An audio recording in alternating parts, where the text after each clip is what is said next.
বুড়ো Cristiano Ronaldo বিশ্বকাপে পর্তুগালের জন্য আশীর্বাদ নাকি অভিশাপ? 40 পেরোনো বুড়োদের মেলা বসছে আমেরিকায়। লিওনেল মেসি 39 বছরে পা দিয়েও আর্জেন্টিনার আশার আলো। লুকা মদ্রিচ কিংবা এডিন জেকোর মতো যোদ্ধারা এখনও দলের মেরুদণ্ড। কিন্তু এই সব আলোচনা ছাপিয়ে যে প্রশ্নটা সবচেয়ে বড় হয়ে উঠেছে তা হলো 41 বছর বয়সী রোনালদো কি পর্তুগালের গলার কাঁটা হয়ে দাঁড়াবেন?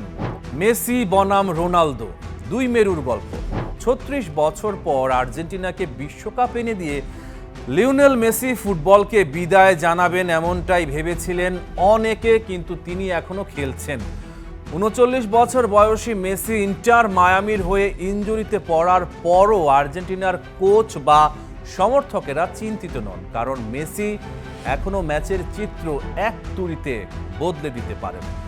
মেসি হয়তো এখনো ইউরোপের শীর্ষ লিগের গতিতে 90 মিনিট দৌড়াতে পারবেন না, কিন্তু আর্জেন্টিনার হুলিয়ান আলভারেজ বা রদ্রিগো দি পলের মতো তরুণরা যদি মেসির হয়ে মাঠে জান বাজি রেখে দৌড়ায়, তবে মেসির এক একটা রক্ষণচেরা পাস বা জাদুকরী ফ্রিকিক পুরো ম্যাচের ভাগ্য নির্ধারণের জন্য যথেষ্ট। অর্থাৎ মেসিকে খেলানোর জন্য আর্জেন্টিনা দল যে স্যাক্রিফাইস বা ত্যাগ স্বীকার করছে তার ফল তারা হাতে নাতে পাচ্ছে। কিন্তু রোনালদোর গল্পটা একেবারেই আলাদা। এখানে আছে এক নির্মম সত্য। রোনালদো এখন আর সেই রোনালদো নেই যিনি উইং দিয়ে চিতার গতিতে বল কেটে বক্সে ঢুকে যেতেন। এমনকি তিনি সেই রোনালদো নন যিনি রিয়াল মাদ্রিদের শেষের দিনগুলোয় কেবল ডি বক্সের ভেতর শিকারী বাঘের মতো ওত পেতে থাকতেন। 41 বছর বয়সে রোনালদোর প্রভাবের পরিধি সংকুচিত হতে হতে একদম ছোট হয়ে এসেছে।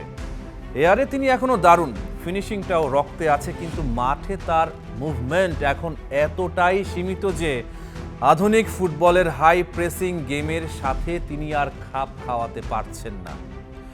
রোনালদো সৌদি প্রো লিগ জয় করেছেন ঠিকই, কিন্তু সেটা রোনালদোর শ্রেষ্ঠত্বের চেয়ে সৌদির লিগের দুর্বল রক্ষণ ভাগেরই প্রমাণ দেয় বেশি। পর্তুগালের সোনালী প্রজন্ম কি রোনালদোর আড়ালে ঢাকা পড়ছে? পর্তুগাল ফুটবল দল এখন তার ইতিহাসের অন্যতম সেরা সোনালী প্রজন্ম বা গোল্ডেন জেনারেশন পার করছে। Bruno Fernandes, Bernardo Silva, Rafael Leao, Joao ফেলিক্সদের মতো বিশ্বমানের ক্রিয়েটর বা আক্রমণ ভাগের খেলোয়াড় এখন পর্তুগাল দলে। তারা গতিময়, আধুনিক এবং প্রতিপক্ষের রক্ষণ ভেঙে চুরমার করতে ওস্তাদ। কিন্তু সমস্যা হচ্ছে, যখনই ক্রিস্টিয়ানো রোনালদো মাঠে থাকেন পুরো দলের কৌশল বদলে যায়। সবাইকে তখন রোনালদোকে বল যোগান দেওয়ার জন্য খেলতে হয়, অথচ রোনালদো নিজে এখন আর প্রতিপক্ষের ডিফেন্ডারদের পরাস্ত করার মতো গতি বা ড্রিবলিং দেখাতে পারেন না। ফলে পর্তুগালের এই প্রতিভাবান তরুণরা মাঠে তাদের ডানা মেলতে পারছেন না। 2022 সালের কাতার বিশ্বকাপের কথা মনে আছে তো? সুইজারল্যান্ডের বিপক্ষে নকআউট ম্যাচে যখন রোনালদোকে বেঞ্চে বসিয়ে তরুণ গনসালো রামোসকে নামানো হলো, পর্তুগাল যেন প্রাণ ফিরে পেয়েছিল। তারা সুইজারল্যান্ডকে 6-1 গোলে উড়িয়ে দিল। রামোস করলেন হ্যাট্রিক। মাঠের সেই গতি, সেই পাসিং ছিল দেখার মতো, কিন্তু ট্র্যাজেডি হলো স্টেডিয়ামের দর্শকরা কিন্তু রামোসের হ্যাট্রিক উদযাপনের চেয়ে রোনালদো কখন মাঠে নামবেন তা নিয়েই বেশি মেতেছিল। রোনালদো যখন নামলেন, একটা অফসাইড গোল করে চিরচেনা সিও উদযাপন করলেন, গ্যালারি তাতেই ধন্য হয়ে গেল। রোনালদোর ফিটনেস নিয়ে কোনো সন্দেহ নেই। এই বয়সে তার সিক্স প্যাক কিংবা পেশির গঠন যে কোনো তরুণকে লজ্জা দেবে। কিন্তু ফুটবল তো শুধু ফিটনেস টেস্ট নয়, ফুটবল হলো দলগত রসায়ন আর গতির খেলা। রোনালদো যখন মাঠে অলস দাঁড়িয়ে থাকেন, তখন প্রতিপক্ষের ডিফেন্ডারদের কাজ সহজ হয়ে যায়। পর্তুগাল তখন অলিখিতভাবে 10 জনের দলে পরিণত হয়। I would say one of the best. Can not stop Neymar who likes to challenge all the level. Honestly, I'd have to say Neymar has a bit starstruck at times. He's unstoppable. Is there more talent than Neymar?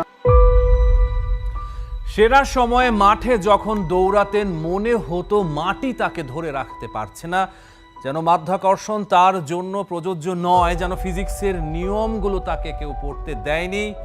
Neymar da Silva Santos Junior Messi ও রোনালদোর ভয়াবহ প্রতিদ্বন্দ্বিতার যুগে Neymar সেই একমাত্র footballer যাকে তাদের পাশে উচ্চারণ করার সাহস রাখত ফুটবল দুনিয়া।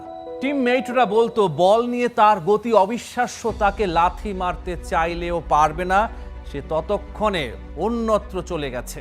মানুষটা পাগলামির সংজ্ঞা। কিন্তু প্রতিশ্রুতি আর পরিপূর্ণতা এই দুইয়ের মাঝখানে জীবন থাকে, আঘাত থাকে, ছায়া থাকে। 3টা বিশ্বকাপে অংশগ্রহণ, 13 ম্যাচে 8 গোল 4 অ্যাসিস্ট, প্রতিবারই কোয়ার্টার ফাইনালে থেমে যাওয়া যেন ভাগ্যের অভিশাপ। নির্ধারিত সিলিং যার উপরে উঠতে দেয়া হয়নি। 2014-এ মেরুদণ্ডের হারে চির না পড়লে 2022-এ পেনাল্টিতে ভাগ্য একটু সুপ্রসন্ন হলে ইতিহাস কি ভিন্নভাবে লেখা হতো? আর্জেন্টাইন গোলকিপার এমি মার্টিনেজকে প্রশ্ন করা হয়েছিল তিনি যাদের বিপক্ষে খেলেছেন তাদের মধ্যে কাকে থামানো সবচেয়ে কঠিন ছিল। দিবু বলেছেন, কোপার ফাইনালে আমরা শেষ 25 মিনিট নেইমারকে থামাতে পারিনি। আমার মিডফিল্ডার তাকে ধাক্কা দিচ্ছে, সেন্টার ব্যাক জড়িয়ে ধরছে, সে শুধু দৌড়েই গেছে গোলের দিকে। For 25 minutes in the final, he was unstoppable. বেলজিয়ামের সাবেক অধিনায়ক ভিনসেন্ট কোম্পানি বলেছেন, সে এমন ভাবে খেলে যেন মাঠে সব 11 জনকেই একসাথে চ্যালেঞ্জ করতে চায়, একজনকে নয় সবাইকে। He doesn't like to challenge one, he likes to challenge all 11. 222 million euro, পৃথিবীর ইতিহাসে কোনো ফুটবলারের দাম এত বেশি নির্ধারণ হয়নি। পিএসজি এই অর্থ ঢেলেছিল কারণ তারা বিশ্বাস করেছিল এই মানুষটাই পারবে চ্যাম্পিয়ন্স লিগ ট্রফি প্যারিসে নিয়ে আসতে। কিন্তু মেটাটার্সাল ফ্র্যাকচার, হ্যামস্ট্রিং, কোভিড, গোড়ালির লিগামেন্ট, প্রতিবার যখন সবচেয়ে বেশি দরকার ঠিক তখনই ভেঙে পড়েছে নেইমারের শরীর।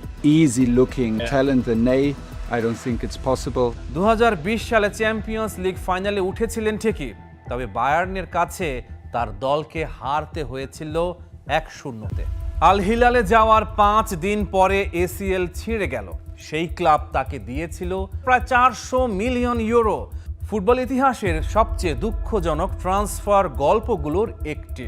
কিন্তু পোড়া খড়কুটো থেকেও যে আগুন নেভে না সেটা প্রমাণ করতে 2025 সালে ফিরে এলেন সান্তোসে। কার্লো আনচেলত্তি যখন ব্রাজিলের 26 জনের চূড়ান্ত তালিকা পড়লেন, সবচেয়ে উচ্চস্বরে উল্লাস উঠল একটা নামে, নেইমার জুনিয়র। তিনি কাঁদলেন। Neymar Junior Santos.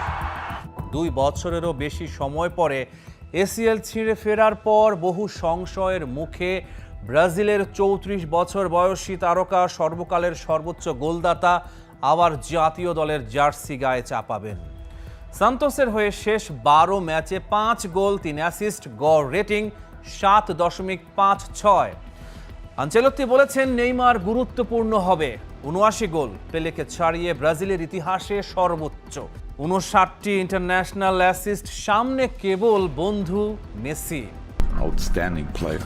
Vinicius junior Real মাদ্রিদের দুর্দান্ত, রাফিনিয়া বার্সেলোনায় তারকা, তারা ভালো, অবশ্যই ভালো, কিন্তু নেইমারের মতো একা পুরো মাঠ বদলে দেওয়ার ক্ষমতা, সেই বিরল প্রতিভা ব্রাজিলে আপাতত নেই। নেইমারকে দেখতে মানুষ টিভি সেট অন করে দিত, টিকিট কাটত, ইউটিউব খুলে বসে। একাডেমির ছেলেরা ক্লাস ফাঁকি দিয়ে তার ক্লিপ দেখে। ফ্যানদের এই পর্যায়ের আকর্ষণ পেলে, গারিনচা, রোনালদিনিওদের ঘিরে ছিল। কিন্তু নেইমারের পর ব্রাজিলের পরবর্তী সেই সুপারস্টার এখনো দেখা যাচ্ছে না, হয়তো আসবে, তবে আপাতত সবুজ হলুদ জার্সির আইকনিক 10 নম্বরে এখনো নেইমারই আছেন। Rahman pair, star play.